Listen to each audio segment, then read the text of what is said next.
Claire Parker is an 18-year-old fun-loving teenager who lives with her single mother in a small town in the U.S. She works night shifts at a local department store and usually returns home with her boyfriend, Jimmy. However, one day, while she is waiting for him, a middle-aged random guy shows up in Jimmy's truck. The man introduces himself as Duke Desmond and claims that Jimmy has sent him here to pick her up. Claire doesn't want to ride with a stranger, but since she's getting late for school, she hops in. Unfortunately, along the way, the creep Desmond starts hitting on her. He asserts that she is the most beautiful girl that he has ever come across. He even tries asking for her number, but gets ignored. After a while, they reach her place and Claire immediately gets out of the vehicle. She then enters her house and locks the door, hoping that the creep will go away. 5 minutes later, Claire nervously peeks outside and notices him leaving. However, when she turns back, she is shocked to see the back door open. The very next second, Desmond approaches her from behind and knocks her out. He then punches her a few times and drags her to the basement. Claire screams for mercy, but it seems as if her death is imminent. This is why you never trust a stranger in a truck, and you definitely don't trust a guy named Duke Desmond. Surprisingly, in the next scene, she is back at the department store right before her shift is about to end. Turns out that Claire dozed off at work and everything she saw was just a bad nightmare. After leaving the store, she waits at the same spot as earlier, and this time her boyfriend Jimmy shows up. Claire is elated to see him, and along the way, she shares everything about how she was brutally finished off in her nightmare. However, Jimmy doesn't pay much attention to her story and changes the topic. After a while, he drops Claire off to her school and waits outside. Then, in the evening, both of them go to a secluded spot and start making out. Surprisingly, while they're at it, a drop of blood falls on Claire's face out of nowhere. She requests that Jimmy check out the area, but the latter doesn't find anything. It seems like Claire is still shaken by the nightmare she had earlier. Later, at home, she decides to take a cold bath to relieve her stress. However, every time Claire closes her eyes, she has flashes of her nightmare. The same creep, Desmond, is dragging her to the basement and finishing her off brutally. As Claire is lost in her thoughts, someone slightly opens the bathroom door. This startles her, and she quickly gets up to inspect. After a while, she hears a noise coming from the basement and slowly heads there. The room is all dark, so Claire reaches for the light bulb. Surprisingly, when she turns on the light, she finds her mother staring into nothingness. It's almost as if the woman has become possessed. On being asked, she claims that she is looking for something. Claire is obviously confused by the encounter, but nonetheless, she doesn't ask anything else and heads upstairs. The next day, Claire tries to forget her nightmares by spending time with Jimmy and her friends. They play basketball and hang out for hours. In the evening, as Jimmy is driving her back home, Claire spots a man burying something in an open field, but even this time, she doesn't think much of it. The next few days, Claire doesn't experience any nightmares or weird incidents, prompting her to believe that she is fully recovered. However, one evening, while taking a shower, she starts seeing things. Something tells me she should just stop being hygienic. That would solve everything. At first, she notices someone moving behind the curtain, and then sees the reflection of a man in the mirror. To make matters more creepy, she even has visions of Desmond running away from a bunch of policemen in the woods. It is evident that something really spooky is going on. That night, while Claire is at her workplace, she becomes bored due to the lack of customers and decides to take a quick nap. Once again, she experiences the same vision from earlier. After running for a while, Desmond reaches a cabin in the middle of the woods and picks up a pistol, seemingly to defend himself against the cops. However, when he turns around, he finds the Chief Detective Miller waiting for him with a rifle. The vision abruptly comes to an end when Claire wakes up, confused and scared. As she is trying to make sense of what is happening, someone suddenly enters the store and lurks behind a stall. Terrified, Claire sends an alert to 911 and grabs a metal bar to confront the intruder. She then slowly makes her way to the stall, but unbeknownst to her, Desmond has already creeped up behind her. In the blink of an eye, he attacks her and starts choking her. Unwilling to give up, Claire gouges his eyes with every ounce of her strength until he starts bleeding profusely. However, despite this, Desmond appears to be unfazed. He still hasn't loosened his grip on her. He continues choking her, but at the last moment he lets go, saying, "Not yet." "Yes, yet. Beat his ass, Claire. Goddamn."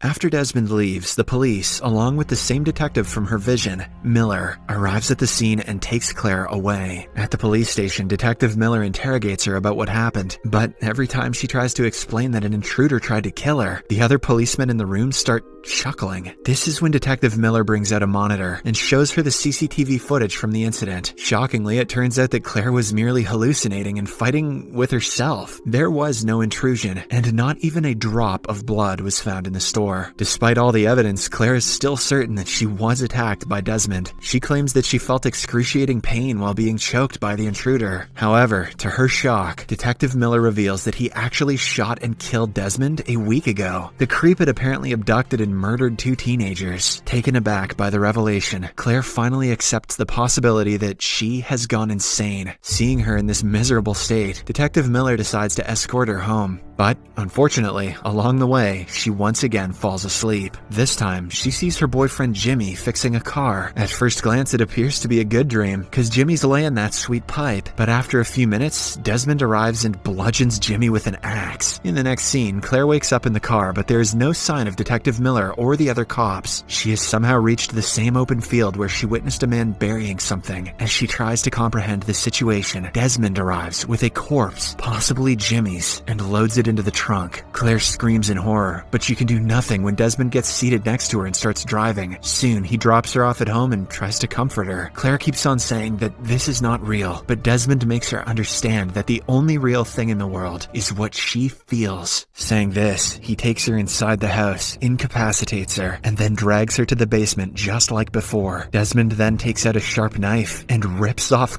Claire's face. Later, she again wakes up in the department store, which implies that the whole thing is in a loop. She leaves the store, she reaches home, she is killed by Desmond, repeat. Hence, this time she decides to break the loop by doing something different. Claire doesn't wait for her boyfriend at their usual spot and instead proceeds to walk home. On the way, she comes across the same open field and also spots Desmond. However, before he can see her, she hides behind a tree. Later, while Claire is in class, she falls asleep and has another nightmare. Seriously, Claire, just drink some coffee or something. She sees Desmond approaching a bloodied Jimmy and finishing him off for good. After a while, she wakes up from her nightmare and immediately heads out. Jimmy has come to take her home, and he tries to ask what is wrong, but Claire doesn't say anything. However, when he keeps on insisting, Claire reveals that she has been seeing things. She has visions of a man named Desmond, who finds her no matter where she goes and kills her brutally. In one of her visions, he even killed Jimmy. It's almost as if they're trapped in an endless loop. At first, Jimmy laughs at her story, claiming that it is BS. But when Claire becomes angry and threatens to walk away, he decides to help her. Later, the two head to the local church and meet a pastor. On explaining everything, the pastor tells the couple not to worry, as Desmond is already dead. Even if his spirit looms, he cannot harm them because he is in hell. However, Claire is still not convinced, so she decides to visit Desmond's abandoned house and look for clues. A while later, the couple reaches the place, which happens to be in the middle of nowhere. It is a small, eerie-looking house with a few rooms in it. Yep, sounds like a house. While Claire heads inside one of the rooms to inspect, Jimmy heads upstairs to take a dump. Unfortunately, Desmond, who is revealed to be alive, arrives at the scene. He notices someone in his restroom and immediately heads upstairs with a gun. Ain't no one gonna dump in my place. The next second, a gunshot is heard, which sends shivers down Claire's spine. Desmond has again killed Jimmy. He then loads the corpse in his car's trunk and leaves. After a while, a terrified Claire comes out of the house and keeps running until she reaches her school. Then she heads to the library and starts researching Desmond and his past. Shockingly, one of the news articles mentions that Claire and Jimmy were abducted a month back. Jimmy's corpse was found near a field, but Claire is still missing. However, due to the circumstances surrounding her disappearance, everyone has assumed her to be dead. Desperate for answers, Claire runs out of the library and heads straight to the open field where she saw a man, possibly Desmond, burying something. She reaches the exact spot and starts excavating the ground. Lo and behold, she finds her own torn face there, revealing that she is actually dead in real life. At the same time, Desmond also arrives there in his car, so Claire makes a run for it. After hours of running, she reaches her best friend Tina's house and explains everything to her. Being the good friend that she is, Tina calms her down and asks her to take rest in the other room, while she calls the police. Claire obliges, but as she waits for help to arrive, she passes out due to exhaustion. As expected,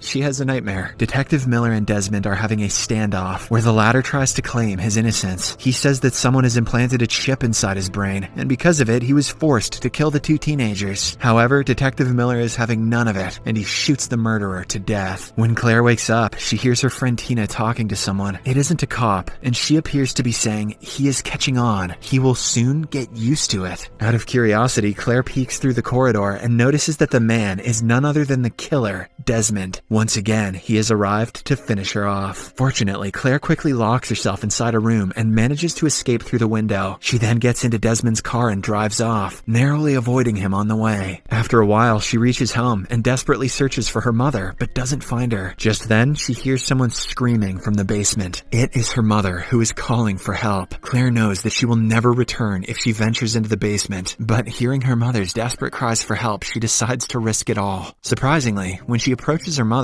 the latter grabs her and says, "Don't you get it? You have to relive what you did." Claire doesn't understand what's going on and desperately tries to run away, but at the same time, Desmond also arrives. This means that the only person she trusts in the world, her mother, has also betrayed her. But strangely, the lady tells Claire to stop calling her mother and keeps on addressing her as a male. At last, she calls her a murderer for killing her daughter. Here, it is finally revealed that the Claire that we have been seeing since the start of the movie is actually Desmond. He is in hell, paying the price for his sins. The world he has been living in is just a fabrication, and the Desmond that is after him is actually Satan.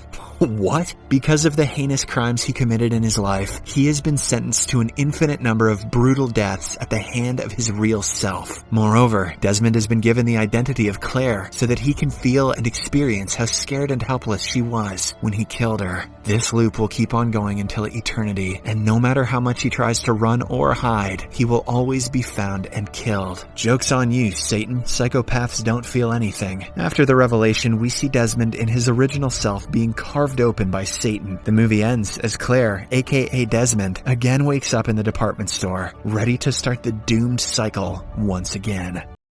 Thank you for watching. If you have enjoyed this recap, I would really appreciate it if you can hit the like button and subscribe, so you'll be notified whenever I have uploaded new videos. Cheers!